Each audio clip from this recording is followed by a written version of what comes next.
Good evening, all of you. Welcome to the educational rays. आप सभी साथियों का द एजुकेशनल रेज में स्वागत और अभिनंदन है।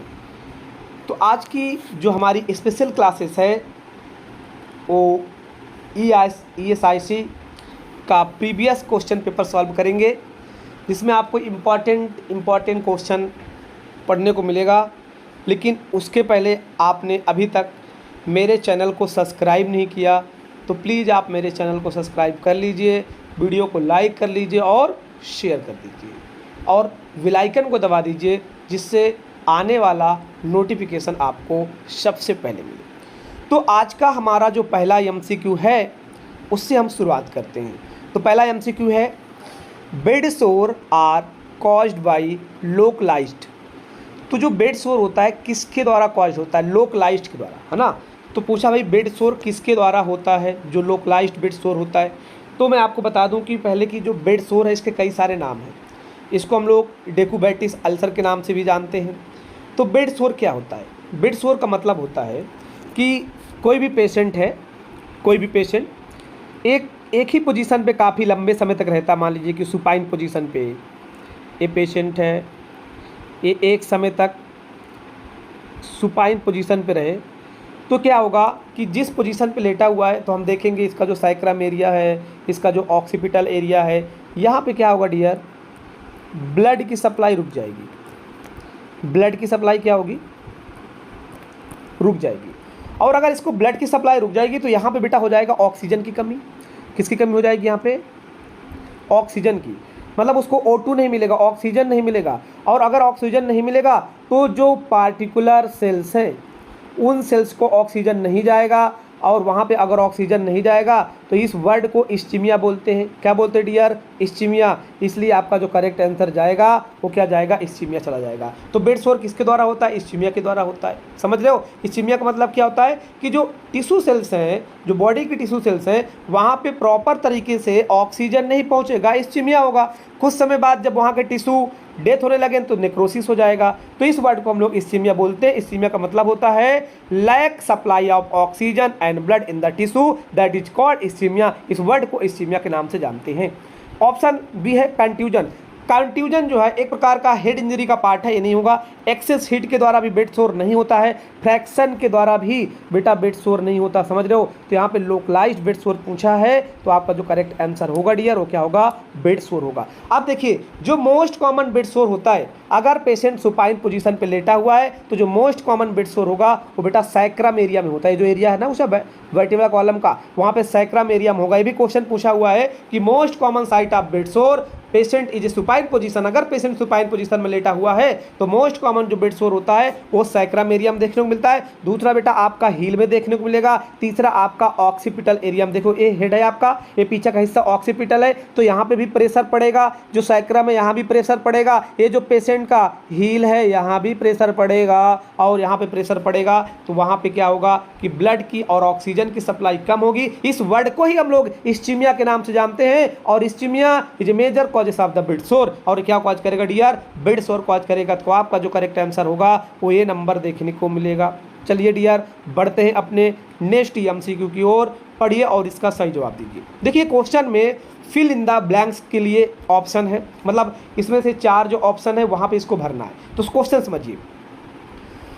मे be caused due to the accumulation of lead in the body. अगर जो बेटा लीड है बॉडी के अंदर एक्यूमुलेट हो जाए, समझ रहे हो, तो क्या होगा? ऑप्शन ए है थैलेसीमिया। क्या है? थैलेसीमिया होगा। ऑप्शन बी है weakening of nerve. Option C है वीकनिंग ऑफ बोन। और ऑप्शन डी है पैरालाइसिस। अब देखिए ये जो लीड होता है ना, लीड एक प्रकार का सब्सटेंस है, और अगर ये हमारे बॉडी में बेटा एक्यूमुलेट होता है तो याद रखिएगा ये क्या करेगी कि जो हमारी नर्व फाइबर्स हैं, जो हमारे सेंट्रल नर्वस सिस्टम के नर्व हैं, उसको क्या कर देगी? वीक कर देगी। तो आपका जो करेक्ट आंसर होगा वो बी नंबर देखने को मिलेगा। अब देखिए थैलेसीमिया। थैलेसीमिया एक कंजेनाइटल डिसऑर्डर है जो कि ब्लड रिलेटेड डिसऑर्डर देखने को मिलता है। वीकनिंग ऑफ बोन्स, इसमें से कोई वीक बोन्स नहीं होती। वीक बोन्स कब होती है? जब हमारे बॉडी में कैल्शियम की कमी हो जाती है, समझ रहे हो। कैल्शियम का लेवल अगर डिक्रीज हो जाता है डियर तो क्या हो जाएगा, बोन वीक देखने को मिलेगी। पैरालाइसिस कब होता है, जब हमारे बॉडी में कोई नर्व डैमेज हो जाती है तो उसकी वजह से क्या देखने को मिलता है, पैरालाइसिस। तो ये कब देखने को मिलेगा, जब बॉडी में नर्व डैमेज होगी। क्या डैमेज होगी डियर, नर्व डैमेज होगी, समझ रहे हो। तो आपका जो करेक्ट आंसर होगा वो बी नंबर देखने को मिलेगा, वीकनिंग ऑफ नर्व। जब भी हमारे बॉडी में लीड का एक्युमुलेशन होगा वो क्या कॉज करेगा, जो नर्व है उसको क्या कर देगा, वीक कर देगा। तो आपका जो करेक्ट आंसर होगा वो वी नंबर देखने को मिलेगा। चलिए डियर बढ़ते हैं नेक्स्ट एमसीक्यू की ओर, पढ़िए और इसका सही जवाब दीजिए। क्वेश्चन है, a space called the if found between the two pleural cavity. दो प्लूरल कैविटी के बीच में जो स्पेस होता है उसको क्या बोलते हैं, उसके बारे में क्वेश्चन पूछा है। तो बहुत ही इंपॉर्टेंट क्वेश्चन है, आप लोग इसका कमेंट बॉक्स में सारे बच्चे जल्दी से जवाब दीजिए। और अभी तक आपने मेरे चैनल को सब्सक्राइब नहीं किया तो प्लीज़ आप मेरे चैनल को सब्सक्राइब कर दीजिए, वीडियो को लाइक और शेयर कर दीजिए, जिससे कि मुझे एनर्जी मिले और आपको मैं डेली ऐसी क्लासेस देता रहूं। तो जल्दी जल्दी आप लोग इसको लाइक करिए, अगर वीडियो देख रहे हो तो प्लीज़ वीडियो को लाइक कर दीजिए, शेयर कर दीजिए और इस क्वेश्चन का जवाब भी दे दीजिए, जिससे मुझे पता चल जाए कि आप एक्टिव रूप में पढ़ रहे हो, आप कॉन्शियस लेवल पे पढ़ रहे हो, समझ रहे हो। तो सारे बच्चे जल्दी से कमेंट बॉक्स पे आंसर करें। क्वेश्चन पूछा है, a space called the is found between the two pleural cavity. जो दो प्लूरल कैविटी के बीच में स्पेस को क्या बोलते हैं। ऑप्शन ए है सैक्रोसा, ऑप्शन बी है पैराइटल, ऑप्शन सी है सोलियस और ऑप्शन डी है मीडिया स्टिनम। ऑप्शन डी है मीडिया स्टिनम। सारे बच्चे जल्दी से कमेंट बॉक्स पे आंसर करें। अब देखिए, अब ये दो कैविटी के बारे में पूछ रहा भाई, दो कैविटी के बीच में है ना, तो दो प्लूरल कैविटी। अब देखिए प्लूरल कैविटी क्या होता है, एक हार्ट आप समझिए, हार्ट, ये लंग्स है,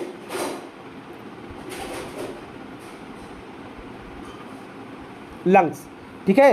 अब इस लंग्स के बीच में ये दोनों लंग्स है, यहाँ पे जो बेटा लंग्स को कवर करके रखता है इसको हम लोग क्या बोलते हैं, इसको हम लोग प्लूरल लेयर बोलते हैं। इसके बीच में जो दोनों लंग्स के बीच में जो स्पेस पाया जाता है ना, यहाँ पे देखिए इस स्पेस को हम लोग क्या बोलते हैं डियर, मीडिया स्टिनम बोलते हैं। और उसी के बारे में आपसे क्वेश्चन पूछा है। देखिए ए लंग्स है, एक ए लंग्स है, इन दोनों के बीच में जो स्पेस होता है उसको हम लोग मीडिया स्टिनम बोलते हैं। तो क्या पूछा है कि between the two pleural cavity, मतलब ए भी एक कैविटी है, ए भी एक कैविटी है, इसके बीच में जो स्पेस है उसके बारे में पूछा है, तो उसका नाम क्या होगा बेटा, मीडिया स्टिनम। इसलिए आपका जो करेक्ट आंसर होगा वो क्या होगा, डी नंबर देखने को मिलेगा। देखिए ए लंग्स है, ए बी लंग्स है, इसको मीडिया स्टिनम बोलते हैं, इसको भी मीडिया स्टिनम बोलते हैं, समझ रहे हो। तो मतलब जो लंग्स के स्पेस है बीच में इसको मीडिया स्टिनम बोलते हैं। अब जो लंग्स जिससे कवरिंग होता है उसको प्लूरल लेयर बोलते हैं, समझ रहे हो। और ये जो प्लूरल लेयर के बीच में आपका स्पेस दिख रहा है इसी को मीडिया स्टिनम के नाम से जानते हैं। तो आपका जो करेक्ट आंसर होगा वो डी नंबर देखने को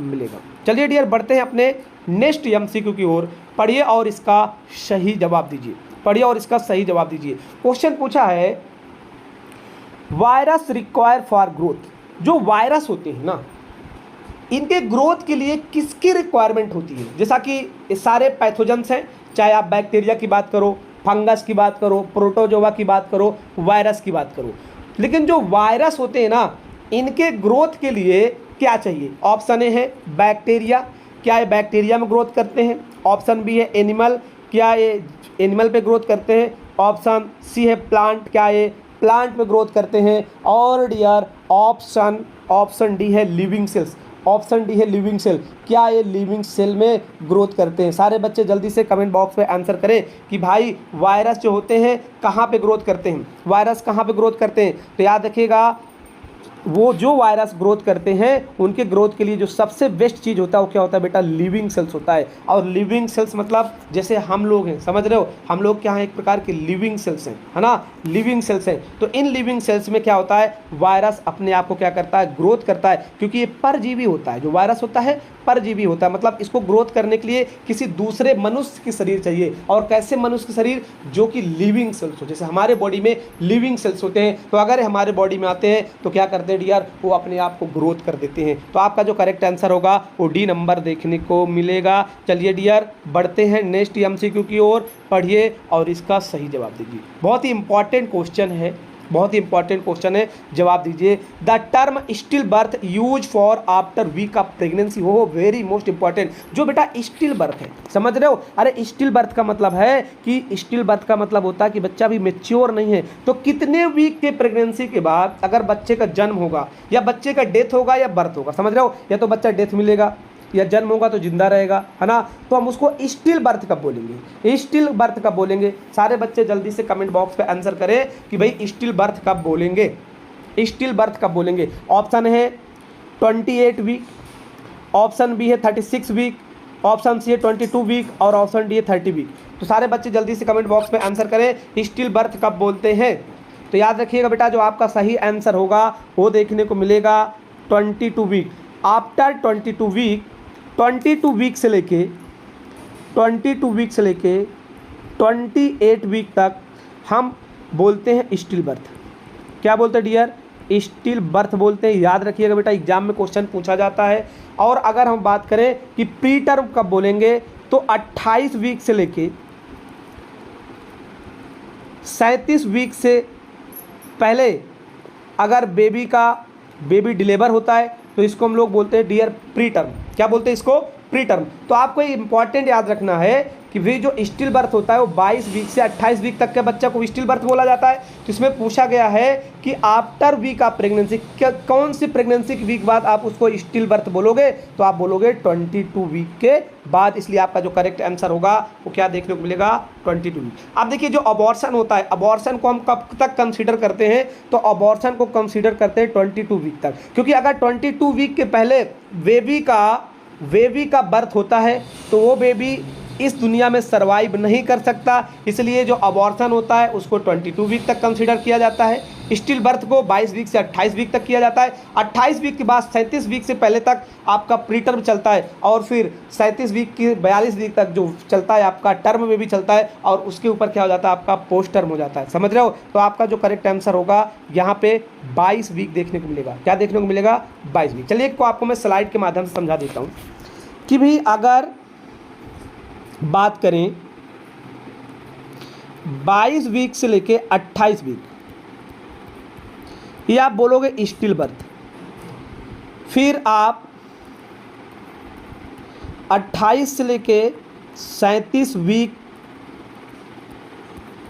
से पहले आप क्या बोलोगे डियर, प्री टर्म। और फिर आप 37 वीक से लेके 42 वीक आप बोलोगे टर्म बेबी। फिर मोर देन 42 वीक आप बोलोगे पोस्ट टर्म। समझ रहे हो, इसको आपको याद रखना है। बहुत इंपॉर्टेंट स्लाइड मैं आपको दे रहा हूँ कि 22 से 28 वीक का अगर बच्चा है वहाँ पे बर्थ होता है तो आप इसको स्टिल बर्थ बोलोगे। 28 से 37 वीक का बच्चा आप इसको प्री टर्म बोलोगे। 37 से 42 वीक का आप टर्म बेबी बोलोगे। और अगर 42 के ऊपर हो जाता है, समझ रहे हो, 42 वीक क्रॉस कर जाता है तो आप इसको पोस्ट टर्म बोलोगे। समझ रहे हो डियर, आपको इसको याद रखना है। इसलिए आपका जो करेक्ट आंसर होगा वो होगा 22 वीक, क्योंकि जो स्टिल बर्थ पूछा है वो आफ्टर 22 वीक बाद देखने को मिलता है। चलिए डियर, बढ़ते हैं अपने नेक्स्ट एमसीक्यू की ओर। पढ़िए और इसका सही जवाब दीजिए। क्वेश्चन है which is an another term use for the umbilical cord. अब देखिए अम्लाइकल कॉर्ड का दूसरा नाम आपको याद रखना है। भाई दूसरा नाम क्या होता है अम्लाइकल कॉर्ड का, उसके बारे में क्वेश्चन पूछा है या पूछा गया है कि दूसरे किस टर्म के नाम से अम्लाइकल कॉर्ड को आप जानते हो। समझ रहे हो, तो आपका जो ओम्फेलोन ऑप्शन है आपका ओम्फेलोन, ऑप्शन बी है एमनियोन, और ऑप्शन सी है कोरियोन, और ऑप्शन डी है फ्यूनिस। तो सारे बच्चे जल्दी से कमेंट बॉक्स पे आंसर करें कि अम्लाइकल कॉर्ड का अनदर नाम क्या होता है। क्या ओम्फेलोन होता है, एमनियोन होता है, कोरियोन होता है, या फ्यूनिस होता है बेटा, या फ्यूनिस होता है। ये देखिए इंपॉर्टेंट क्वेश्चन है, आपको याद रखना है। अम्लाइकल कॉर्ड से एग्जाम में क्वेश्चन बनते हैं, इसलिए आपको याद रखना है। मैं आपको यहाँ पे कई सारे अम्लाइकल कॉर्ड से रिलेटेड क्वेश्चन बताने की कोशिश करूँगा। अब देखिए यहाँ पे बेटा क्या पूछा है, ओम्फेलोन। देखिए अगर यहीं पे ओम्फेलाइटिस हो जाता तो इसको हम लोग बोलते हैं infection of the umbilical cord. ये जो एमनियोन होता है, देखिए एमनियोन क्या है, एमनियोन जो फीटस होता है, ये फीटस है, छोटा सा प्यारा सा फीटस, और जो पहला कवरिंग पार्ट होता है इसको हम लोग एमनियोन बोलते हैं। क्या बोलते हैं इसको, एमनियोन। तो जो इनर लेयर होता है, जो फीटस की ओर होता है, उसको एमनियोन बोलते हैं। फिर इसका जो सबसे आउटर लेयर होता है, इसको हम लोग क्या बोलते हैं डियर? कोरियोन बोलते हैं। क्या बोलते हैं इसको? कोरियोन। अब देखिए यहाँ से लगा होगा आपका अम्लाइकल कॉर्ड, और अम्लाइकल कॉर्ड डायरेक्ट किससे अटैच होता है? प्लेसेंटा से। तो ये प्लेसेंटा से अटैच हो गया अम्लाइकल कॉर्ड, समझ रहे हो? तो बेटा ये जो आपका अम्लाइकल कॉर्ड है, इसका जो दूसरा नाम होता है उसको हम लोग फ्यूनिस के नाम से जानते हैं। किसके नाम से? फ्यूनिस के नाम से जानते हैं, इसको फ्यूनिस बोलते हैं। अब अम्लाइकल कॉर्ड के बारे में और क्वेश्चन पूछा जाता है कि भाई अम्लाइकल कॉर्ड के अंदर कितनी वेन होती हैं, है ना, या कितनी ब्लड वेसल्स होती हैं? ब्लड वेसल्स पूछा जाएगा, तो आपको बताना है कि जो अम्लाइकल कॉर्ड के अंदर ब्लड वेसल्स होती है वो टोटल होती है 4। कितनी होती है? 4। और ये कब तक 4 रहती है? 16 वीक तक। फिर क्या होगी? जैसे ही 16 वीक होंगे तो इसमें से 2 आर्टरी और बेटा 1 वेन, ये बचेगी आपकी। और ये इंपॉर्टेंट क्वेश्चन एग्जाम में पूछा जाता है, इसलिए आप इसको नोट कर लो कि 2 आर्टरी और 1 वेन होती है। कहाँ होती है? अम्लाइकल कॉर्ड में होती है। अगर 16 वीक तक पूछा जाए तो टोटल 4 होती, 2 आर्टरी और 2 वेन होती है। लेकिन जैसे 16 वीक क्रॉस होता है तो 2 आर्टरी और 1 वेन बनती है। और जो वेन का काम होता है, ये प्लेसेंटा से ऑक्सीजनेटेड ब्लड ले जाती है। अरे किसको ले जाती है? फेटस को ले जाती है। और दोनों जो आर्टरी होती है डी ऑक्सीजनेटेड ब्लड को वो कहाँ ले जाती है? वो ले जाते हैं बेटा प्लेसेंटा के पास। तो आपको एक क्वेश्चन याद होना चाहिए। तो आपको देखिए ये क्वेश्चन बहुत इंपॉर्टेंट है। तो आपका जो अम्लाइकल कॉर्ड का अनदर नाम होता है उसका नाम क्या होता है? फ्यूनिस होता है। इसलिए आपका जो करेक्ट आंसर होगा वो डी नंबर देखने को मिलेगा डियर। और चलिए बढ़ते हैं अपने नेक्स्ट एमसीक्यू की ओर। पढ़िए और इसका सही जवाब दीजिए। क्वेश्चन है is not a cause of for tear, है ना। इसमें से ऐसा कौन सा ऑप्शन है जो टीयर को कॉज नहीं करता?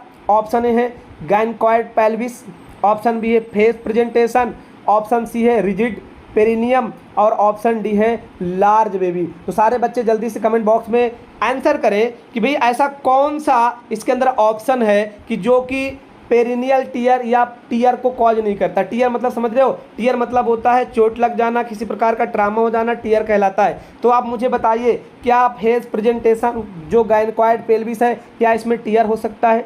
फेस प्रेजेंटेशन में टीयर देखने को मिल सकता है? रिजिड पेरिनियम में क्या टीयर देखने को मिल सकता है? लार्ज बेबी में क्या टीयर देखने को मिल सकता है? सारे बच्चे जल्दी से कमेंट बॉक्स पे आंसर कर, जल्दी से कमेंट बॉक्स में आंसर कर दें। देखिए बेटा जो फेस प्रेजेंटेशन होगा, समझ रहे हो, वैसे तो जो सबसे बेस्ट प्रेजेंटेशन होता है उसको हम लोग बोलते हैं बर्टेक्स। अगर बर्टेक्स प्रेजेंटेशन है तो वेरी गुड। रिजिड पेरिनियम है तो बिल्कुल 100% टीयर हो सकता है। मैंने आपको ओबीजी में जब लेबर पढ़ाया था तो पढ़ाया था। लार्ज बेबी, अगर लार्ज बेबी होगा ये भी क्या कॉज करेगा डियर?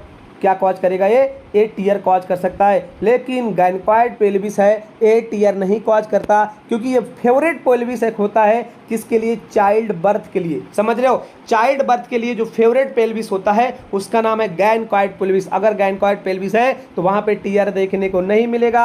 आपका जो करेक्ट आंसर होगा वो ए नंबर देखने को डियर मिलेगा। और चलिए बढ़ते हैं अपने नेक्स्ट एमसीक्यू की ओर। पढ़िए और इसका सही जवाब दीजिए। क्वेश्चन है Carmen type of catheter is use in condition. जो कारमेन टाइप कैथेटर है ये कहाँ पे यूज किया जाता है? किस कंडीशन में यूज किया जाता है? इसके बारे में क्वेश्चन पूछा हुआ है। ऑप्शन ए है अबॉर्शन, ऑप्शन बी है वैक्यूम एक्सट्रैक्शन, ऑप्शन सी है वैक्यूम ड्रेनेज, ऑप्शन डी है retention of urine, option D है रिटेंशन ऑफ यूरिन। जल्दी से सारे बच्चे कमेंट बॉक्स में आंसर करें कि भाई जो कारमेन टाइप का कैथेटर होता है ये कहाँ पे यूज होता है। और मैंने आपको अबॉर्शन वाले टॉपिक में बिल्कुल डिटेल में इसको पढ़ा रखा है। कारमेन का आपको मैंने डायग्राम भी दिखाया था। सारे बच्चे जल्दी से कमेंट बॉक्स में आंसर कर दें कि कारमेन जो कैथेटर होता है डियर कहाँ पे यूज होता है। क्या ये अबॉर्शन में यूज होता है, वैक्यूम एक्सट्रैक्शन में यूज होता है, वैक्यूम ड्रेनेज में यूज होता है, रिटेंशन ऑफ यूरिन में यूज होता है, कहां पे यूज होता है? सारे बच्चे जल्दी से कमेंट बॉक्स में आंसर करें। तो याद रखिएगा ये जो कारमेन टाइप का कैथेटर होता है, ये जो कारमेन सिरिंज होता है ये कहां यूज किया जाता है डियर? ये अबॉर्शन में यूज किया जाता है। अरे बताओ किस प्रकार के अबॉर्शन में करते हैं? जब आप क्या करवाते हो? अरे जब आप एमटीपी करवाते हो। क्या करवाते हो? MTP medical termination pregnancy. तो वहां पे जो आप कैथेटर यूज करते हो उसका नाम होता है कारमेन कैथेटर। और इसलिए यूज करते हो क्योंकि जो अंदर फीटस है। कहाँ पे फीटस है? अरे यूट्रस के अंदर फीटस है। बोलो कहीं यूट्रस के अंदर क्या रहेगा? फीटस रहेगा। अब देखिए ये यूट्रस है, ये यूट्रस है, ये विजाइना है। अब यहाँ पे जो फीटस है आप कैथेटर डालोगे, कैथेटर डालने के बाद क्या करोगे? इस फीटस को रिमूव कर लोगे, बाहर कर लोगे। उसके लिए जो आप कैथेटर यूज करते हो डियर वो कौन सा होता है? कारमेन टाइप कैथेटर होता है। अब देखिए जो बैकरूम एक्सट्रैक्शन है ये भी अबॉर्शन में ही यूज होता है। बैकरूम ड्रेनेज ये भी अबॉर्शन में यूज किया जाता है, समझ रहे हो? तो तीनों ही अबॉर्शन में यूज होते हैं। और अबॉर्शन का मतलब होता है कि जो बेबी होता है वो यूट्रस के अंदर कंप्लीटली डेवलप नहीं कर पाता और अबॉर्ट हो जाता है, उसे क्या बोलते हो आप लोग? अबॉर्शन बोलते हो। तो अबॉर्शन के कई सारे टाइप्स है, मैंने आपको पढ़ा रखा है कि भाई अबॉर्शन में स्पॉन्टेनियस आप में कई सारे आपको टाइप्स देखने को मिलते हैं। तो अबॉर्शन के केस में आप कारमेन टाइप का कैथेटर यूज करते हो और वो इसलिए यूज करते हो क्यों? क्योंकि जो फीटस होता है उसको आप बाहर निकालने का काम करते हो। चलिए डियर, तो आपका जो करेक्ट आंसर होगा वो क्या होगा? इसके अंदर ए नंबर अबॉर्शन देखने को मिलेगा। बाकी बढ़ते हैं नेक्स्ट एमसीक्यू की ओर, पढ़िए और इसका सही जवाब दीजिए। क्वेश्चन है is not A type of wound. अब देखिए इसमें से चारों में से कौन सा है जो वुंड का टाइप नहीं है? वुंड मतलब घाव, समझ रहे हो? घाव का टाइप नहीं है। ऑप्शन ए है कंट्यूजन, ऑप्शन बी है पंचर, ऑप्शन सी है लेसरेशन और ऑप्शन डी है अल्सर।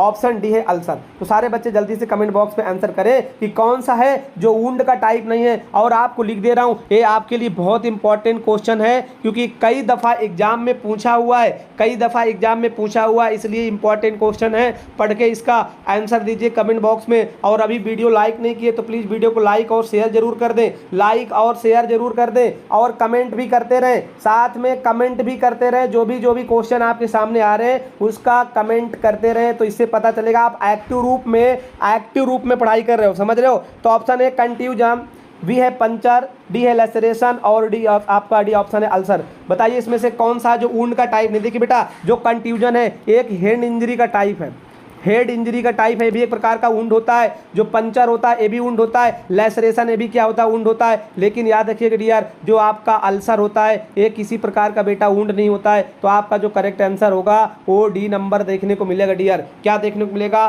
डी नंबर आपका देखने को मिलेगा। Ulcer is A correct answer आपको देखने को इसके अंदर मिलेगा। बाकी बढ़ते हैं अपने नेक्स्ट एमसीक्यू की ओर, पढ़िए और इसका सही जवाब दीजिए। क्वेश्चन है herpes zoster is a common disease cause by. जो हर्पस जोस्टर है एक कॉमन डिसीज है, किसके द्वारा कॉज होता है डियर? ब्लड डिसऑर्डर के द्वारा, बी ऑप्शन है वायरल इन्फेक्शन के द्वारा, सी है नर्व डिसऑर्डर के द्वारा और डी आपका है अनहाइजीनिक स्किन कंडीशन के द्वारा। तो बताइए जो हर्पेस जोस्टर होता है ये किसके द्वारा डिसीज होता है बेटा? किसके द्वारा होता है? सारे बच्चे जल्दी से कमेंट बॉक्स पे आंसर कर दें कि जो हर्पेस जोस्टर होता है ये किसके द्वारा डिसीज देखने को मिलता है। क्या ब्लड डिसऑर्डर है, ये वायरल इन्फेक्शन है, नर्व डिसऑर्डर है या अनहाइजीनिक स्किन कंडीशन है? अनहाइजीनिक स्किन कंडीशन है। सारे बच्चे जल्दी से कमेंट बॉक्स पे आंसर कर दें इसका, कमेंट बॉक्स पे आंसर कर दें इसका। देखिए बेटा जो हर्पेस जोस्टर है एक प्रकार का आपका क्या है? वायरल इन्फेक्शन है। तो आपका जो करेक्ट आंसर होगा वो क्या होगा? वी नंबर देखने को मिलेगा। ये कोई ब्लड डिसऑर्डर नहीं है, एक वायरल इन्फेक्शन है, कम्युनिकेबल डिसीज है जो कि बेटा ड्रॉपलेट इन्फेक्शन के द्वारा एक दूसरे से पेशेंट के द्वारा एक दूसरे पेशेंट के द्वारा फैल सकता है। इसी को हम लोग बोलते हैं कम्युनिकेबल डिसीज। तो हर्पेस जोस्टर एक प्रकार का कम्युनिकेबल डिसीज है, किसके द्वारा फैलता है? वायरल इन्फेक्शन के द्वारा फैलता है। तो आपका जो करेक्ट आंसर होगा वो वी नंबर देखने को मिलेगा। बाकी बढ़ते डियर अपने नेक्स्ट एमसीक्यू की ओर, पढ़िए और इसका सही जवाब दीजिए। बहुत ही इंपॉर्टेंट क्वेश्चन है और मुझे पता है कि इस क्वेश्चन का जवाब आप सबके पास होगा। कोई भी बच्चे इसका आंसर गलत मत करना, सारे बच्चे कमेंट बॉक्स में जरूर इसका आंसर लिखना। क्वेश्चन है which one of this disease is transmitted through sexual contact. इसमें से कौन सी डिसीज है जो सेक्सुअल कॉन्टेक्ट पे आने से फैलती है? सेक्सुअल कॉन्टेक्ट के आने से फैलती है। जल्दी से सारे बच्चे कमेंट बॉक्स पे आंसर करें इसमें से कौन सी डिसीज है जो बेटा सेक्सुअल के कॉन्टेक्ट पे आने से होती है। ऑप्शन ए है जॉन्डिस, ऑप्शन बी है टेटनस, ऑप्शन सी है ट्यूबरक्लोसिस और ऑप्शन डी है आपका एड्स। ऑप्शन डी है एड्स। सारे बच्चे जल्दी से कमेंट बॉक्स पे आंसर करें कि कौन सी डिसीज है जो कि सेक्सुअल कॉन्टेक्ट पे आने से होती है। अब देखिए क्वेश्चन पहला आपका ऑप्शन है जॉन्डिस। तो ये जॉन्डिस क्यों होता है? जॉन्डिस कब होता है? जब डियर क्या होता है? याद रखिएगा बिलीरुबिन का लेवल बढ़ता है। और बिलीरुबिन कब बढ़ता है? बिलीरुबिन तब बढ़ता है जब आरबीसी का डिस्ट्रैक्शन होता है, आरबीसी ब्रेक होती है, समझ रहे हो, आरबीसी क्या होती है, ब्रेक होती है, तो क्या होगा आपका बिलिरुबिन बढ़ेगा, और बिलिरुबिन बढ़ेगा तो क्या कॉज करेगा, ये जॉइंटिस कॉज करेगा, और ये लीवर को अफेक्ट करता है, समझ रहे हो, जॉइंटिस किसको अफेक्ट करता है, लीवर को। दूसरा बेटा टेटनस, टेटनस के लिए बैक्टीरिया जिम्मेदार है जिसका नाम है टेटनस, समझ रहे हो, वो बैक्टीरिया जो होता है वो टेटनस कॉज करता है। ऑप्शन सी है ट्यूबरक्लोसिस, और ट्यूबरक्लोसिस आपका कम्युनिकेबल डिसीज है। कैसा डिसीज है डियर, कम्युनिकेबल डिसीज है, मतलब एक किसके द्वारा होता है बेटा, ये बैक्टीरिया के द्वारा होता है, किसके द्वारा, बैक्टीरिया के द्वारा, और इस बैक्टीरिया का नाम है माइकोबैक्टीरियम ट्यूबरकुलाई, समझ रहे हो, माइकोबैक्टीरियम ट्यूबरकुलाई नाम है। तो एक प्रकार का कम्युनिकेबल डिसीज है। लेकिन ये जो आपका एड्स है ये किसके द्वारा होता है, अरे ये होता है आपका एड्स किसके द्वारा, ये होता है सेक्सुअल कॉन्टेक्ट में आने के द्वारा, किसके द्वारा, सेक्सुअल कॉन्टेक्ट में आने के द्वारा होता है। याद रखिएगा हमारे देश में अभी भी एड्स का कंप्लीट ट्रीटमेंट नहीं है, एड्स सिर्फ आप प्रिवेंशन कर सकते हो, एड्स एक बार हो जाए तो आप अपनी लाइफ को जी सकते हो, पर कंप्लीट एड्स सही नहीं होता है। इसीलिए एड्स बहुत ही डेंजर डिसीज है और एक प्रकार के वायरस से होती है जिसका नाम है डियर HIV, जिसका नाम क्या है, HIV, समझ रहे हो। हर 1 दिसंबर को क्या मनाया जाता है, एड्स डे, एड्स डे मनाया जाता है। और जो एड्स डे होता है ये सेक्सुअल कॉन्टेक्ट डिसीज है। ये 2 प्रकार के हो सकती है बेटा, एक तो स्प्रेड होती ब्लड के द्वारा और दूसरा होती सेक्स के द्वारा। दो के द्वारा, 2 इसके रूट हैं बड़े इंपॉर्टेंट। पहला है ब्लड। अब देखिए ब्लड में क्या क्या आ सकता है, ब्लड में जैसे कि आप सेविंग करवाने जा रहे हो, समझ रहे हो, तो सेविंग करते समय अगर किसी को HIV है और सेविंग करते समय वहाँ से ब्लड निकला, फिर उसी ब्लड से आपकी सेविंग की गई तो आपको एड्स हो सकता है, ये तो ब्लड के द्वारा फैल जाएगा। या आपने ब्लड ट्रांसफ्यूजन करवाया और उसी सेट से आपका ब्लड ट्रांसफ्यूजन किया गया, या तो उसी इंजेक्शन के आपको इंजेक्शन लगा दिया गया तो उसके द्वारा आपका एड्स फैल सकता है। एक तो ब्लड के द्वारा फैलता है, दूसरा जो इसका मेजर कॉजेक्स होता है वो होता है सेक्स। ड्यूरिंग इंटरसेक्सुअल कोर्स अगर किसी पर्सन को एड्स है और उसके साथ सेक्सुअल एक्टिविटी कोई दूसरा पर्सन करता है तो जिसको नहीं है उसको ही बीमारी फैल सकती है। इसीलिए गवर्नमेंट के द्वारा क्या किया जाता है डियर कि फ्री में आपके CSC PSC के अंदर कंडोम उपलब्ध होते हैं और आशाओं के द्वारा कंडोम लिया जाता है, क्योंकि एड्स के लिए जो सबसे बेहतरीन और प्रिवेंशन होता है वो क्या होता है, आपका कंडोम होता है। तो कंडोम यूज करने के बाद ये जो बीमारी होती है वो आगे ट्रांसफ़र नहीं होती है, इसलिए ये बहुत ही इंपॉर्टेंट रोल हो जाता है एड्स को प्रिवेंट करने के लिए। तो एड्स को प्रिवेंट करने के लिए ब्लड को ध्यान रखना है और दूसरा आपका इंटरसेक्सुअल कोर्स को ध्यान रखना है। इन दोनों से ही एड्स फैलता है। और ये जो एड्स होता है कब फैलता है, जब आप अनप्रोटेक्टिव इंटरसेक्सुअल कोर्स करते हो और अगर किसी को HIV है तो ये HIV आपको हो सकती है, इसलिए बहुत ही प्रोटेक्शन की जरूरत होती है। तो आपका जो करेक्ट आंसर होगा डियर क्या होगा, डी नंबर देखने को मिलेगा। ऐसे बहुत सारी सेक्सुअल डिसीज है जो कि सेक्सुअल के कॉन्टेक्ट में आने के बाद होती है। बाकी बढ़ते हैं नेक्स्ट MCQ की ओर, पढ़िए और इसका सही जवाब दीजिए। नेक्स्ट क्वेश्चन पढ़िए और इसका सही जवाब दीजिए।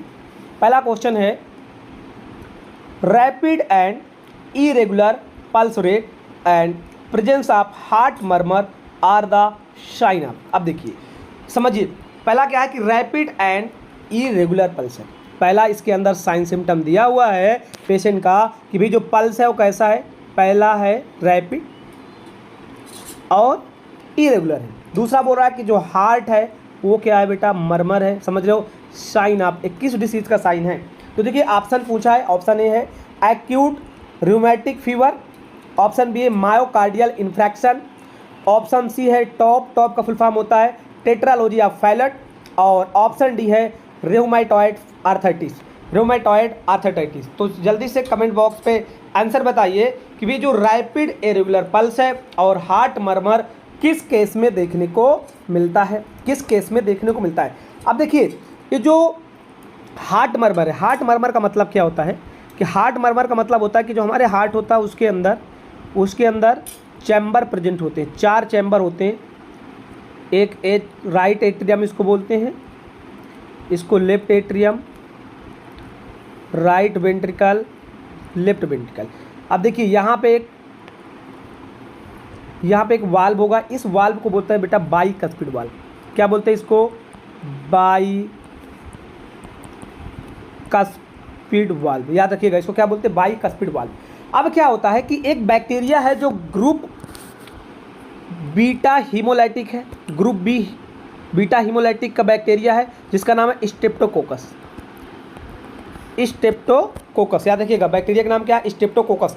वो क्या करता है कि जो बाई कस्पिड वाल्व है यहाँ पे बेटा इन्फेक्शन हो जाता है, बाई कस्पिड वाल्व में क्या हो जाता है, इन्फेक्शन हो जाता है और यहाँ पे स्टेनोसिस कर देता है। किसका स्टेनोसिस करता है, बाई कस्पिड वाल्व का। और अगर बाई कस्पिड वाल्व का स्टेनोसिस हो जाएगा तो यहाँ पे पेशेंट को फीवर आना शुरू हो जाएगा और अगर फीवर आएगा तो उसका पल्स रेट बढ़ेगा और पल्स कैसा रहेगा, इरेगुलर रहेगा, रेगुलर नहीं रहेगा। और जब आप उसका हार्ट का साउंड सुनोगे तो मरमर साउंड सुनाई देगा। और एक किस केस में होता है, इस डिसीज का नाम होता है एक्यूट रूमेटिक फीवर।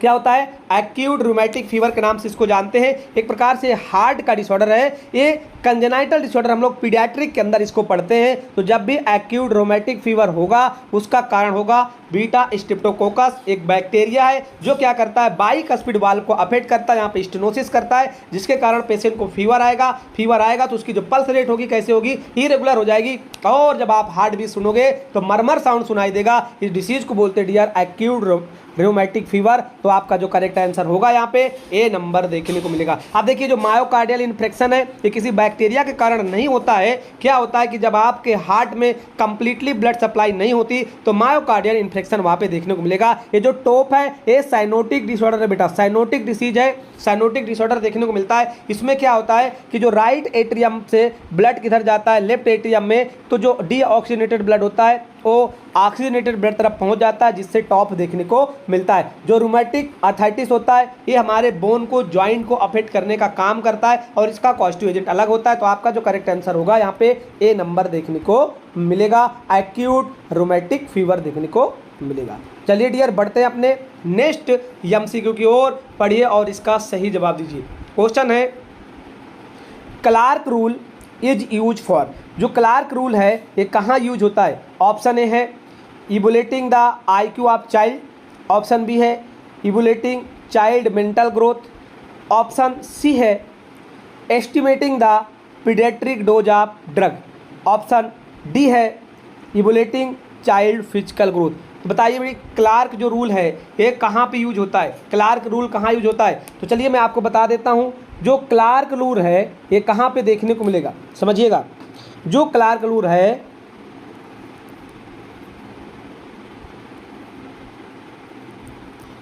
ये चाइल्ड के ड्रग्स डोज में देखने को मिलता है, ड्रग्स डोज। और इसका जो फार्मूला होता है वो डिपेंड होता है वेट पे।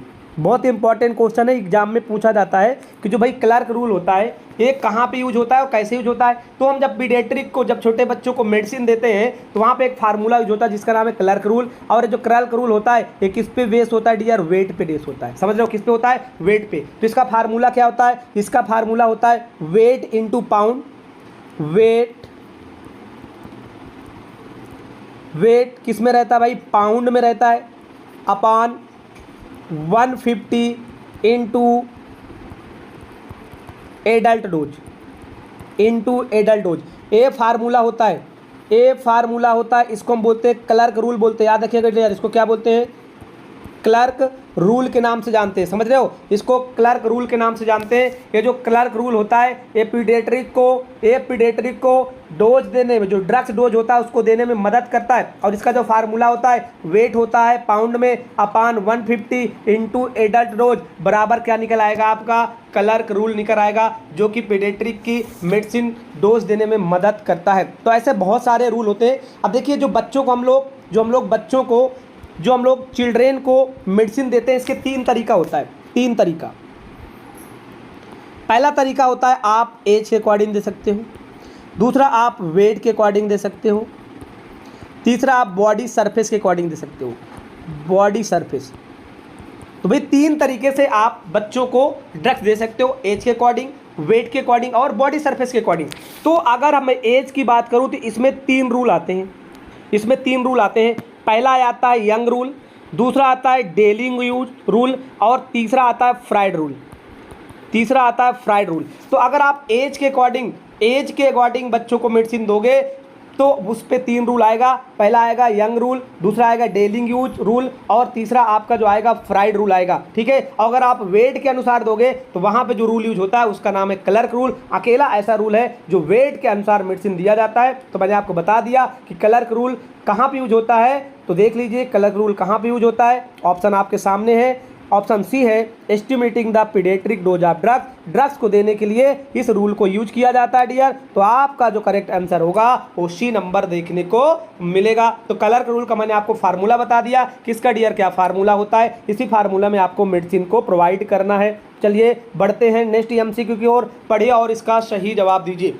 पढ़िए और इसका सही जवाब दीजिए। पहला क्वेश्चन है, एक कम्युनिटी डिनोट इन कम्युनिटी हेल्थ। जो कम्युनिटी वर्ड है ना, ये क्या डिनोट करता है, क्या डिनोट करता है, उसके बारे में क्वेश्चन पूछा है। तो ऑप्शन ए है people assign for same care, क्या जो पीपल होते हैं सेम केयर करते हैं। ऑप्शन बी है people who share some attribute of their life, वो एक साथ रहते हैं और एट्रीब्यूट को शेयर करते हैं। ऑप्शन सी है पीपल ऑफ स्मॉल रीजन, मतलब स्मॉल रीजन, क्या स्मॉल रीजन होता है। और ऑप्शन डी है people from same religion, people from same religion, क्या जो कम्युनिटी में सेम रिलीजन के लोग रहते हैं, या पीपल सेम रीजन होता है, या people who are some attribute of their life, या वो एक साथ रहते हैं और अपने कुछ कल्चर को, अपने एट्रीब्यूट को शेयर करते हैं। तो याद रखिएगा कम्युनिटी का मतलब यही होता है जहाँ पे एक कम्युनिटी के लोग रहते हैं और वो क्या करते हैं, अपने कुछ कल्चर को, अपने कुछ एट्रीब्यूट को एक दूसरे को शेयर करते हैं, वो क्या कहलाता है, आपका कम्युनिटी कहलाता है। तो आपका जो करेक्ट आंसर होगा वो बी नंबर देखने को डियर मिलेगा। बढ़ते हैं नेक्स्ट एमसीक्यू की ओर, पढ़िए और इसका सही जवाब दीजिए। क्वेश्चन है first stage of the last for hour in primi gravida. देखिए लेबर से क्वेश्चन पूछा हुआ, लेबर से क्वेश्चन पूछा है और इसमें पूछा है भाई कि फर्स्ट स्टेज, क्योंकि लेबर में 3 स्टेज होती है, लेबर में 3 स्टेज होती है। पहला होता है फर्स्ट, सेकेंड, थर्ड। तो जो फर्स्ट होता है प्राइमी ग्रेविडा में याद रखिएगा बेटा कितना होता है 12 आवर्स को। अगर मैं पूछूं मल्टी में तो कितना होता है 8 आवर्स।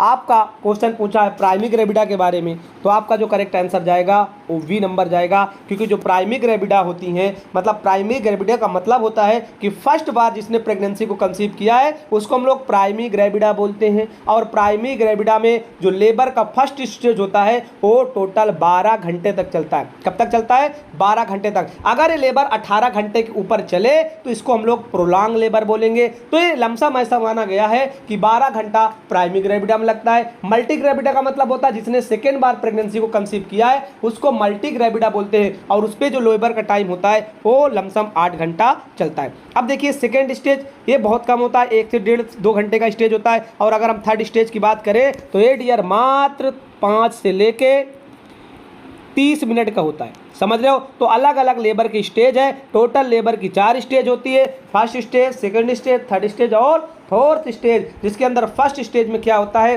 कि ट्रू लेबर पेन स्टार्ट होता है और फुल कंप्लीट सर्वाइकल सर्विक्स जो डायलेशन होता है इसको हम लोग फर्स्ट स्टेज लेबर के नाम से जानते हैं। तो प्राइमरी ग्रेविडा के अंदर जो फर्स्ट स्टेज में टोटल टाइम लगता है वो कितना लगता है? 12 घंटे। आपका जो करेक्ट आंसर होगा वो बी नंबर देखने को मिलेगा। बाकी बढ़ते हैं डियर नेक्स्ट एमसीक्यू की ओर, पढ़िएगा और इसका सही जवाब दीजिएगा। क्वेश्चन है name the gas that cause global warming. Global warming समझ रहे हो? जो ग्लोबल वार्मिंग को कॉज करती है उस गैस का नाम क्या है? ऑप्शन है नाइट्रस ऑक्साइड, ऑप्शन बी है कार्बन डाइऑक्साइड, ऑप्शन सी है सल्फर डाइऑक्साइड और ऑप्शन डी है कार्बन मोनोऑक्साइड। तो सारे बच्चे जल्दी से कमेंट बॉक्स पे आंसर करें कि कौन सी गैस है जो कि ग्लोबल वार्मिंग कॉज करती है, ग्लोबल वार्मिंग कॉज करती है। सारे बच्चे जल्दी से कमेंट बॉक्स पे आंसर करें, कमेंट बॉक्स पे आंसर करें भी कौन सी गैस है जो कि ग्लोबल वार्मिंग कॉज करती है। याद रखिएगा जो आपकी कार्बन डाइऑक्साइड है, समझ रहे हो, जो कार्बन डाइऑक्साइड है ये क्या कॉज करती है? ये ग्लोबल वार्मिंग कॉज करती है। बहुत ही इंपॉर्टेंट क्वेश्चन है, एग्जाम में पूछा जाता है। चलिए डियर बढ़ते हैं अपने नेक्स्ट एमसीक्यू की ओर, पढ़िए और इसका सही जवाब दीजिए। क्वेश्चन है a ventricular shunt is use in the treatment of disease. Very very most important, ventricular shunt के बारे में पूछा है, किस डिसीज के अंदर यूज होता है? ऑप्शन ए है कार्डियोमेगैली, ऑप्शन बी है प्यूलर इफ्यूजन, ऑप्शन सी है हाइड्रोसिप्लस, ऑप्शन डी है एसाइटिस, ऑप्शन डी है एसाइटिस। सारे बच्चे जल्दी से कमेंट बॉक्स में आंसर करें कि भाई जो वेंट्रिकुलर शंट है ये कहाँ पे यूज किया जाता है, वेंट्रिकुलर जो शंट है ये कहाँ पे यूज होता है, क्या ये कार्डियोमेगैली में यूज होता है, या ये प्यूलर इफ्यूजन में यूज होता है, या हाइड्रोसिप्लस में, या एसाइटिस में, कहाँ पे यूज होता है, जल्दी से कमेंट बॉक्स में आंसर बताएं। देखिए कार्डियोमेगैली का मतलब होता है जो आपका हार्ट बढ़ जाता है उसको कार्डियोमेगैली बोलते हैं। प्लूरल इफ्यूजन का मतलब होता है कि वहाँ पे बेटा जो आपका प्लूरल स्पोज है वहाँ पे वाटर का एक्यूमुलेशन हो जाता है, फ्लूइड का एक्यूमुलेशन हो जाता है, उसको हम लोग प्लूरल इफ्यूजन के नाम से जानते हैं। हाइड्रोसिप्लस का मतलब होता है accumulation of the CSF into the head. अगर जो आपका CSF है एक कलेक्ट हो जाए कहाँ पे, वेंट्रिकल के अंदर, बाहर ना निकले, तो इसको आप हाइड्रोसिप्लस बोलोगे। एसाइटिस का मतलब होता है accumulation of fluid in the peritoneal cavity, जो कि पेरिटोनियल कैविटी होती है, स्टमक में पाई जाती है। अगर वहाँ पे फ्लूइड का कलेक्शन हो जाता है तो हम इसको एसाइटिस के नाम से जानते हैं। तो देखिएगा जो वेंट्रिकुलर शंट होता है ये कहाँ यूज होता है डियर, हाइड्रोसिप्लस वाले केस में यूज होता है। कहाँ पर होता है, हाइड्रोसिप्लस वाले यूज में होता है। क्या करते हैं कि जो ये हेड है, समझ रहे हो, ये मान लीजिए कि हार्ट है, हार्ट में चैम्बर होते हैं विचार, तो यहाँ से शंट लगाया जाएगा और हार्ट तक लाया जाएगा। इस शंट को वेंट्रिकुलर शंट बोलते हैं। क्या बोलते हैं इसको, वेंट्रिकुलर शंट बोलते हैं। तो जो वेंट्रिकुलर शंट होता है वो हाइड्रोसेप्लस वाले केस में देखने को मिलता है। तो आपका जो करेक्ट आंसर होगा वो C नंबर देखने को मिलेगा। चलिए डियर बढ़ते हैं नेक्स्ट MCQ की ओर, पढ़िए और इसका सही जवाब दीजिए। Which of these is not a sign of pre eclampsia, very most important. इसमें से कौन सा साइन है जो कि प्री एक्लेम्सिया का नहीं है। एक है भाई, एक को छोड़ के सारे साइन प्री एक्लेम्सिया के हैं, एक इसमें से नहीं है, उसको आपको सेलेक्ट करना है। तो देखिए ऑप्शन ए है प्रोटीन यूरिया, ऑप्शन ए है प्रोटीन यूरिया, ऑप्शन बी है पायरेक्सिया, ऑप्शन सी है high blood pressure, option D है एडिमा। तो आप लोग कमेंट बॉक्स में आंसर करें भाई कि कौन सा इसमें साइन है जो कि प्री एक्लेम्सिया का साइन नहीं है, प्री एक्लेम्सिया का साइन नहीं है। तो देखिए जो कार्डिनल साइन होता है या ट्राइड सिम्टम होता है प्री एक्लेम्सिया में, वो आपको देखने को मिलेगा protein urea, high blood pressure, oedema. क्या नहीं देखने को मिलेगा, पायरेक्सिया। इसीलिए डियर, इसीलिए आपका जो करेक्ट आंसर होगा वो क्या होगा, B नंबर देखने को मिलेगा। यानी कि पायरेक्सिया जो होता है ये साइन नहीं है किसका, प्री एक्लेम्सिया का। बाकी protein urea, high blood pressure, oedema, ये सारे देखने को मिलता है, समझ रहे हो। तो सारे देखने को मिलेगा कहाँ पे, प्री एक्लेम्सिया केस में। चलिए डियर बढ़ते हैं अपने नेक्स्ट MCQ की ओर, पढ़िए और सही जवाब दीजिए। क्वेश्चन है वैगोटॉमी इज सर्जिकल ट्रीटमेंट फॉर, जो वैगोटॉमी है ये किसके ट्रीटमेंट में यूज किया जाता है। ऑप्शन ए है नर्व डिसऑर्डर, ऑप्शन बी है पेप्टिक अल्सर, ऑप्शन सी है रीगर्गिटेशन, और ऑप्शन डी है हेपेटाइटिस।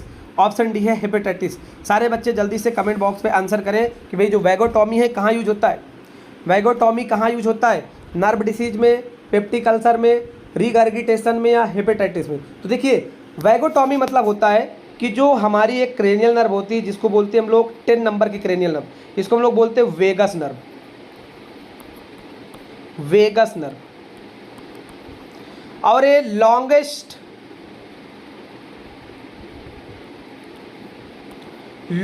क्रेनियल नर्व, याद रखिए बेटा, लॉन्गेस्ट क्रेनियल नर्व है, ठीक है। जो 10 नंबर की नर्व है इसका नाम है वेगस नर्व।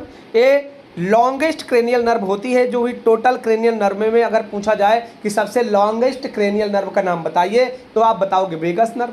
इसकी जो सप्लाई होती है आपके ब्रेन से लेकर के ये एनस तक इसकी सप्लाई होती है। कहाँ तक, एनस तक इसकी सप्लाई होती है। ये सबसे लॉन्गेस्ट नर्व होती है। अब क्या करता है कि अगर किसी को हो जाए भाई पेप्टिक अल्सर, क्या हो जाए, पेप्टिक अल्सर, तो पेप्टिक अल्सर अगर हो गया और अगर वो मेडिसिन से ठीक नहीं हो रहा है तो क्या करवाना पड़ता है, वैगोटॉमी करवाना पड़ता है। वैगोटॉमी का मतलब होता है removal of the vagus nerve, वहां से वेगस नर्व को काटना पड़ेगा। आपका जो करेक्ट आंसर होगा डियर वो B नंबर देखने को मिलेगा, पेप्टिक अल्सर। अब देखिए ये कई जगह काम आती है, जैसे आप किसी को सक्शन दे रहे हो तो अगर आप बहुत लंबे समय तक सक्शन देते हो तो वेगस नर्व क्या हो जाती है, स्टिमुलेट हो जाती है, फिर क्या कर देती है, ब्रेडी कार्डिया कर देती है। अगर आप फीटस के अंदर टेम्परेचर ले रहे हो कहाँ से, एनस से, तो एनस में भी वेगस नर्व पाई जाती है। अगर आपने थर्मामीटर इंसर्ट किया एनस के अंदर तो याद रखिएगा वो क्या करेगा, वो भाई जो रेक्टल आप थर्मामीटर लेते हो वो क्या करवा देगा, ब्रेडी कार्डिया काज करवा देगा। इसलिए ज़्यादा देर तक आप रेक्टम के अंदर थर्मामीटर नहीं रखते हो, इसलिए ज़्यादा देर तक आप क्या करते हो, सक्शन नहीं करते हो। अगर आपने लंबे समय तक सक्शन किया तो बेटा ब्रेडी कार्डिया कॉज कर देगा। तो जो वेगस नर्व होता है ये पेप्टिक अल्सर कॉज कर देता है, और पेप्टिक अल्सर अगर आपसे मेडिसिन से ना ठीक हो तो उसके लिए हम सर्जरी करते हैं। उस सर्जरी का नाम क्या होता है, वैगोटॉमी होता है। तो आपका जो करेक्ट आंसर होगा वो वी नंबर देखने को मिलेगा। चलिए डियर बढ़ते हैं अपने नेक्स्ट एमसीक्यू की ओर, पढ़िए और इसका सही जवाब दीजिए। क्वेश्चन है, in which disease the symptom in children is describe are driven by motor. अब देखिए जो मोटार है, मोटार का मतलब क्या है, मोटार का मतलब होता है जो हमारे हैंड हैं, हमारे फिट हैं, है ना, ये सब मोटार में आते हैं बेटा, मोटार सिस्टम में आते हैं। अब जो हाथ चला रहे हैं, पैर चला रहे हैं, ये सब किस में आते हैं, मोटार सिस्टम में आते हैं। तो बोल रहा है कि भाई जो उन्होंने ड्राइवेन ने इसको डिस्क्राइब किया, ये कौन सी डिसीज होगी, क्या ओडीडी होगी, कंडक्ट डिसऑर्डर होगा, ओसीडी होगी या एडीएचडी होगी। तो मैं आपको बता दूं एडीएचडी एक डिसीज है जिसको हम लोग बोलते हैं attention deficit hyper activity disorder, और ये बच्चों के अंदर देखने को मिलता है। इसमें क्या होता है, बच्चे का जो अटेंशन होता है वो डिफिसिट हो जाता है और हाइपर एक्टिविटी डिसऑर्डर हो जाता है। मतलब वो उसका हाथ पर बहुत चलता है लेकिन उसके जो माइंड का कंसंट्रेशन होता है वो कम हो जाता है, जिसको हम लोग बोलते हैं एडीएचडी। तो ये डिसीज कहाँ देखने को मिलेगा डियर, एडीएचडी एक पीडियाट्रिक डिसीज है जो बच्चों के अंदर देखने को मिलती है। तो ये जो एडीएचडी है इसमें क्या होता है कि जो आपका कॉन्शियसनेस लेवल है वो कम हो जाता है, लेकिन जो आपका मोटार लेवल है, आपका जो हाथ पैर चलते हैं वो बहुत चलने लगते हैं। मतलब आपको बोला गया कि ये काम करना है तो आप वो काम करते करते वहाँ से भाग जाओगे, पूरा काम कंप्लीट ही नहीं करोगे। तो हम लोग इसको बोलते हैं एडीएचडी। इसका मतलब होता है attention deficit hyper activity disorder. तो आपका जो करेक्ट आंसर होगा वो डी नंबर देखने को मिलेगा। चलिए डियर बढ़ते हैं नेक्स्ट एमसीक्यू की ओर, पढ़िए और इसका सही जवाब दीजिए। क्वेश्चन है, the ozone layer block from the sun.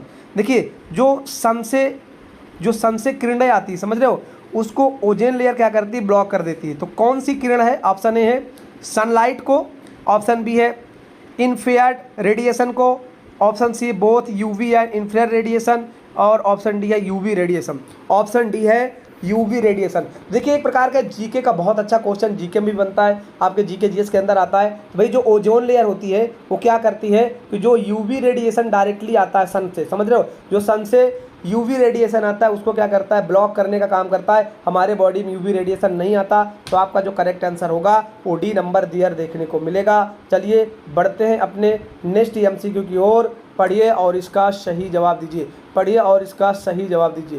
Question पूछा है, which is the drug use in the procedure of maintaining A CBP. तो आपका ऑप्शन ए है एट्रोपिन, ऑप्शन बी है जाइलोकिन, ऑप्शन सी है हिपैरिन, ऑप्शन डी है dopamine, option D है dopamine. अब देखिए सीबीपी क्या होता है, पहले इसका फुल फॉर्म समझ लीजिए। सीबीपी का फुल फॉर्म होता है सेंट्रल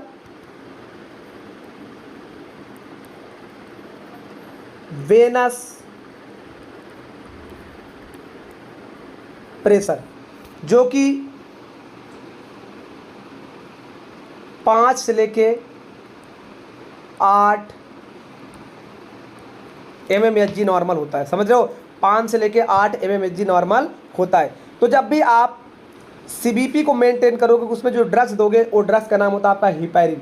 तो आपका जो करेक्ट आंसर होगा वो सी नंबर देखने को मिलेगा। हिपैरिन जो होता है एक प्रकार का नेचुरल एंटीकोगुलेंट ड्रग्स है, जो कि ये क्या करता है, ब्लड को क्लॉट होने से बचाता है। तो जब भी आप सीबीपी को मेंटेन करोगे तो उसमें जो ड्रग्स यूज करोगे उस ड्रग्स का नाम क्या होगा डियर, हिपैरिन नाम होगा, जो कि आपका सी ऑप्शन है। तो करेक्ट ऑप्शन आपका सी नंबर देखने को मिलेगा। बाकी चलिए बढ़ते हैं अपने नेक्स्ट एमसीक्यू की ओर, पढ़िए और इसका सही जवाब दीजिए। क्वेश्चन है, which is the centre of community health care.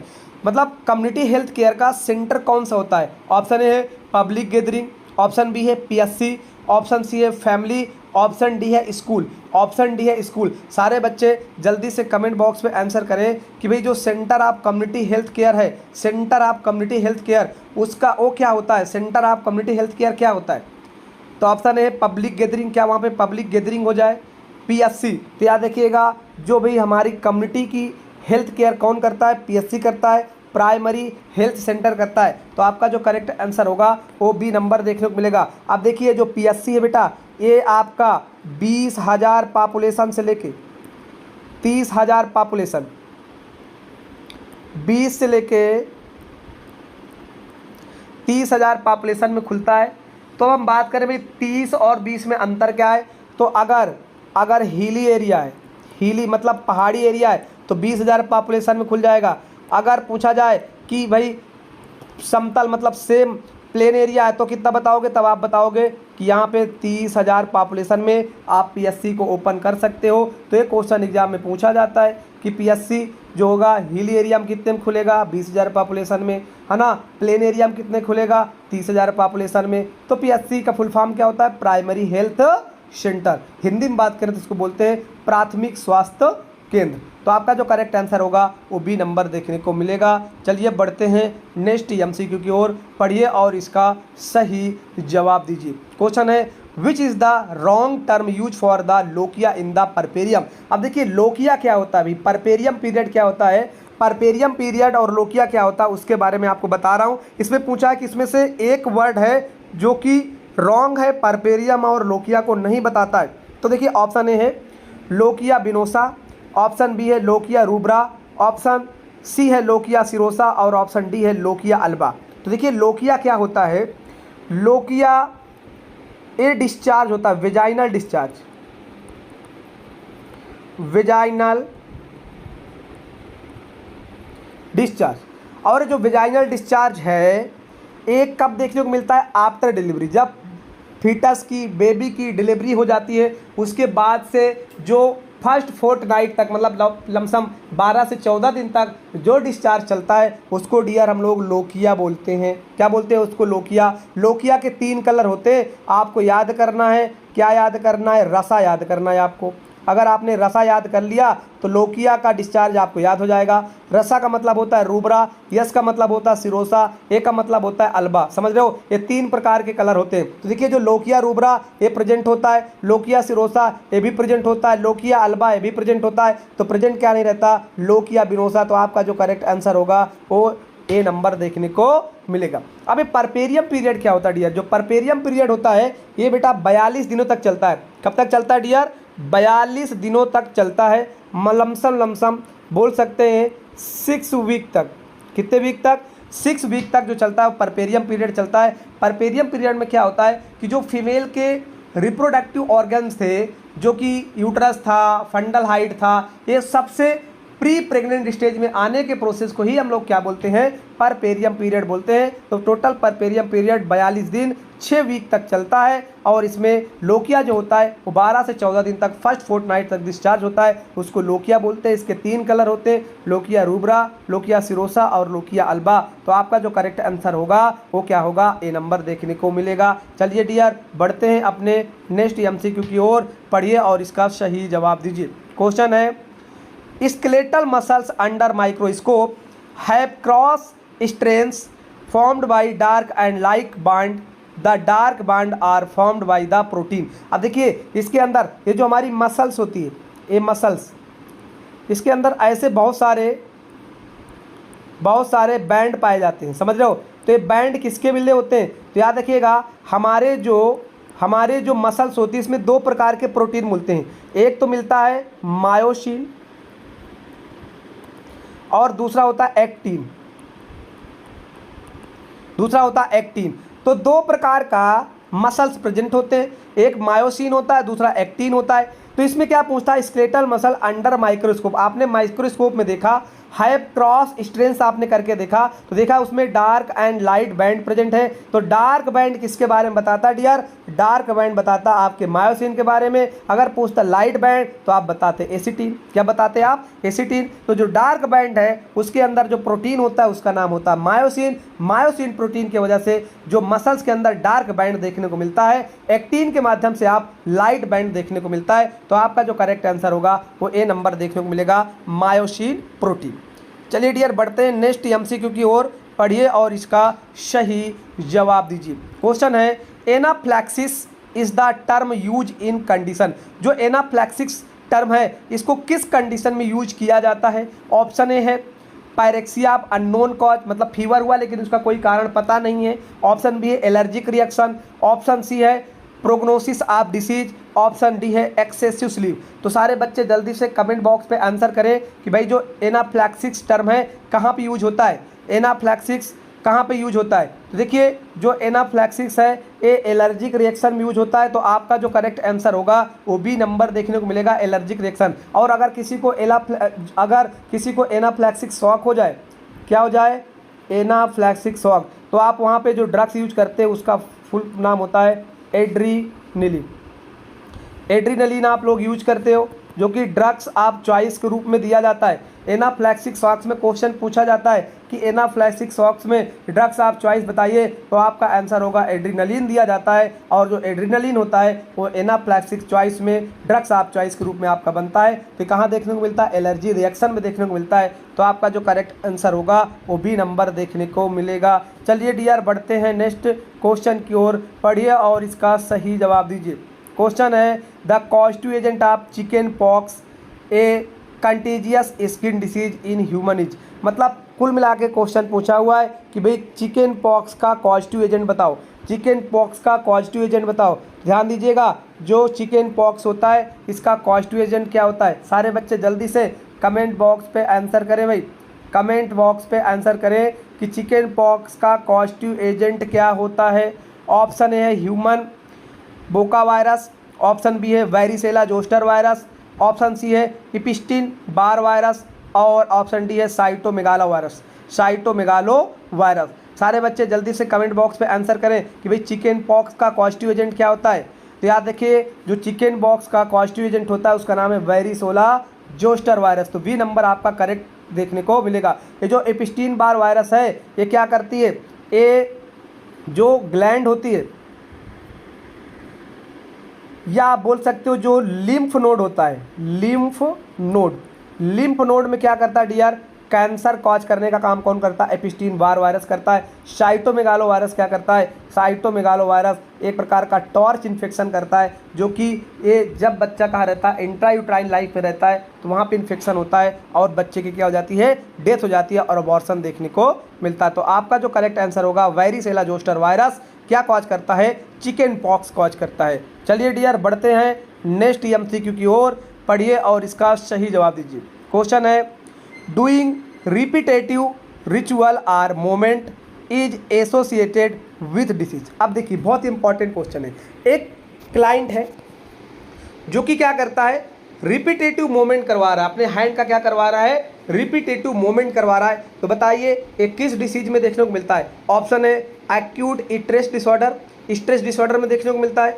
दूसरा है डिसओसिएटेड डिसऑर्डर और ऑप्शन सी है ऑब्सेसिव कंपल्सिव डिसऑर्डर और ऑप्शन डी है generalize anxiety disorder, generalize anxiety disorder. तो सारे बच्चे जल्दी से कमेंट बॉक्स पे आंसर कर दें कि वे जो आपका डूइंग रिपीटेटिव डिसऑर्डर है कहाँ देखने को मिलता है, कहाँ देखने को मिलता है। तो आपका जो करेक्ट आंसर होगा वो होगा आपका ऑब्सेसिव कंपल्सिव डिसऑर्डर, मतलब सी नंबर आपका करेक्ट आंसर देखने को मिलेगा। अब देखिए जो ऑब्सेसिव कंपल्सिव डिसऑर्डर क्या है, एक प्रकार का डियर ये न्यूरोटिक डिसीज होता है। क्या होता है, न्यूरोटिक डिसीज, जिसके अंदर क्या होता है कि पेशेंट के अंदर ऐसा कोई विचार आता है कि मेरे हाथ गंदे हैं, और जब उसके मन में विचार आता है तो हम इसको बोलते हैं ऑब्सेशन। ऑब्सेशन मतलब होता है थॉट आना, और अगर वो विचार आए मेरे हाथ गंदे तो क्या करेगा, हाथ को धोएगा, और हाथ को कब तक धोएगा, जब तक वो सेटिस्फाई नहीं होगा। और ऐसे पेशेंट सेटिस्फाई नहीं होते, एक बार हाथ धुले फिर से हाथ धुलेंगे, बार बार हाथ धुलेंगे, तो ये ओसीडी वाले पेशेंट में देखने को मिलता है। आपका जो करेक्ट आंसर होगा वो क्या होगा डियर, सी नंबर देखने को मिलेगा। चलिए